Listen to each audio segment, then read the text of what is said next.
नमस्कार सर्वांना। मसाला पोहे करायला पोहे चांगले चाळून घ्यायचे, चाळणीवर ठेवून पाणी घालून चांगले धुवून घ्यायचे, मीठ साखर हळद ॲड करायची, कांदा कॅप्सिकम टोमॅटो कापायचा, फोडणीला लसूण आलं मिरची कुटून घ्यायची। आता पातेल्यात पाणी उकळायचं, मीठ टाकायचं, पातळ स्लाइस केलेले बटाटे पाण्यात सोडायचे, 2 मिनिटांनी बटाटे पाण्यातून बाहेर काढून कपड्यावर ठेवायचे।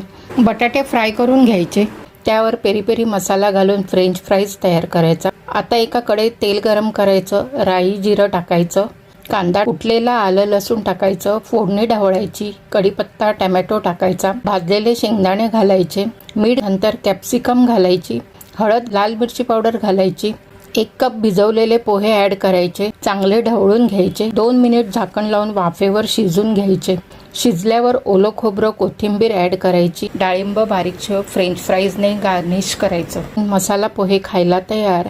Like share subscribe